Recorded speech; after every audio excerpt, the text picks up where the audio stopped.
The chances of making a full-time living on acting in this area are pretty slim. Because my agent, what I love about him is that he was very upfront and was just like, if you're looking for something to supplement your income, you know, that's more realistic in this area. I'm not trying to dash any dreams, but there isn't enough work to have it be a full-time income. But there's some people that do theater, and then they do film and commercial, and they teach acting class on the side, and somehow it all comes together.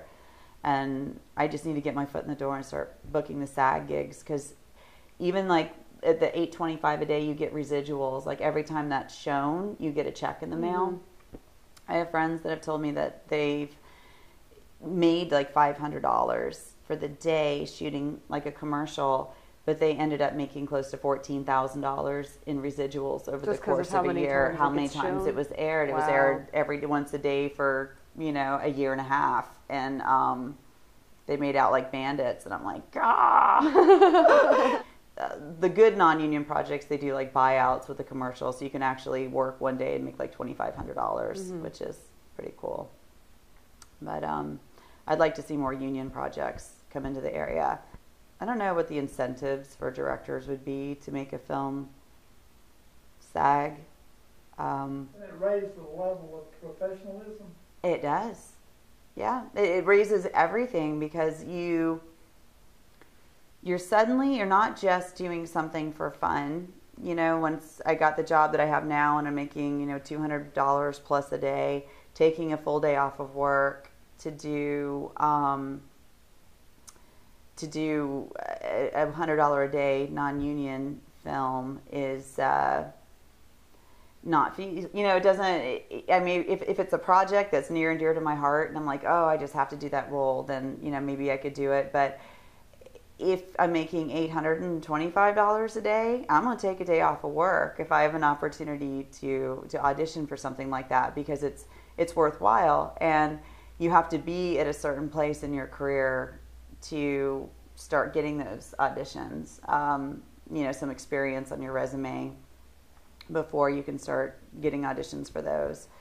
But it's worth it. I mean, that's really how you make the money. There's no way you can make a lot of money doing no pay or low pay indies. Some famous actors still take parts for very little money because it's something. Then they don't need it. Well, it's also something they're interested in. They wouldn't do it otherwise.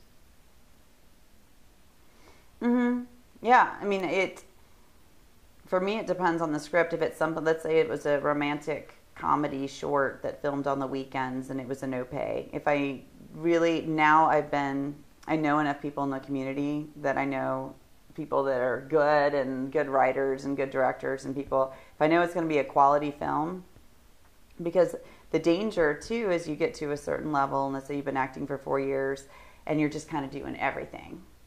And you've got some new directors and they're telling you how great you are and they really want you in their film, and you're like, okay, and the film stinks bad, and it's posted all over Facebook, it's posted, and people are like, whoa, you were in Twilight, now you're doing this? And immediately there's this perception that your career tanked. So you have to be really careful. I always tell my friends that are starting out, you know, it's like when you're in the beginning, you're experimenting, you're working with a lot of different people, but you get to a certain point, you don't ever want to go backwards. So make sure before you say that you're going to do something, you read the script and you know that it's something that you really want to do, and you have some faith behind the people that are doing it.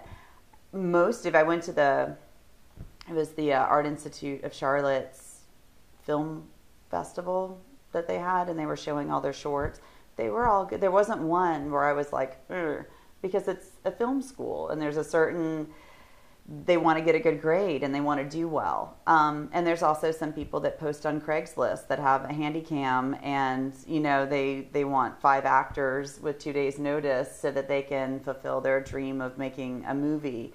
And it's so bad that, you know, you don't ever want anybody to see it. And those are usually the ones that become everywhere.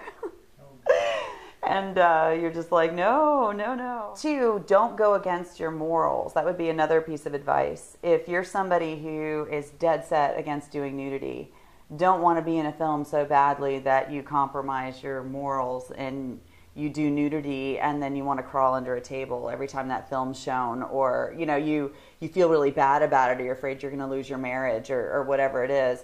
Just stick with who you are. If there are things that really bother you, don't do those things. It's not worth it. It's not worth, because once you're on film pretty much forever. Mm-hmm. And there's no telling when that's going to come up again and again in your life. 5 years from when it was made, it could show up in film festivals all of a sudden, and you're everywhere. So just be proud of the script, be proud of what you're doing, and feel good about the projects that you do. Since you have worked in this area, and especially in the Charlotte acting community and everything, have you noticed any trends or just really any changes as in the past few years? Like, where is the, what kind of roles are people wanting to have, or as far as directors, I mean, like, what are they trying to give out? What is, do you notice anything that people are really trying to, oh, well, there's a lot of movies about this lately, or see tons of auditions for this type of character, that, anything like that? Well, there's a lot of, I would say, a lot of horror that gets filmed in this area. Some of that has to do with the topography and the mountains, and that can all be kind of creepy. I think there's a lot of faith-based films that are being filmed in this area as well. I would like to see more like romantic comedy type films. That would be fun, to get to participate in something like that. I see the film community in this area, it's really growing. There's, especially when it comes to SAG films, big feature films coming into this area with the tax incentives. It's, Iron Man 3 is going to be shooting, I guess, in the Wilmington area. That's cool. I didn't know that. So there's some big projects. Then you've got major network TV like Homeland and The Walking Dead, and regular sort of television series that are shot close within this area. And I see it getting bigger, and I see the people that have been in the film community here for a while, they're sending their films out to festivals, and they're getting recognition, and they're going from the short films to making feature films. And so I think the prognosis I'm diagnosing how's the look, Doc? The Carolinas, yeah, it's very good. It's very good. I see it really. I see it growing. I've seen it grow a lot just over the past 3 years or so.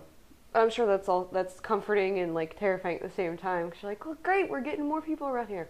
There are more people around here. I know. My jobs. You can audition for something in Wilmington, and you're competing against people in this area, in Atlanta, in New York, and everywhere. I mean, that's what people send in taped auditions. If people are willing to work as local hires on projects, they can pretty much submit from everywhere. And it's cool because the projects are good enough that a lot of people, want to submit. My agent once mentioned, I was like, oh yeah, I didn't book that. And he's like, Mahri, for that one role, 1,200 people, were auditioning for it. So it's really directors, casting directors, they have so many people to choose from, and so many people with, really great resumes and 15 plus years in acting. So the competition is fierce, but I see that as a good thing. To me, it's a compliment just to get to go audition for something and know that I'm in the company of all those great people and people with experience and named directors, and I see it all as I'm just flattered, flattered to be in their company, I guess is the best way to put it. Okay. Nothing else, more competition only makes you get better. It's true. It's true. You see where maybe you want to be. I go back sometimes and I'll look at resumes if I meet someone, and I'll see what they've done, and wow, they've done, network television, and they've done all these SAG films, and yeah, someday that's where I'm going to be. I'm not there yet, but someday, that's where I want to be. And so it does. It helps you to aim high. The key is to just keep aiming high, to persevere, to not give up, to not be self-deprecating if you're not booking a lot of things. I noticed once I started auditioning for the bigger projects, the SAG films, the network TV shows, what I booked went way down, because that's really all I'm auditioning for now, more so than a lot of the independent projects that are being filmed in this area lately. And the competition is fierce, and I'm just glad to be in that company. You know, I see that as a step in the right direction.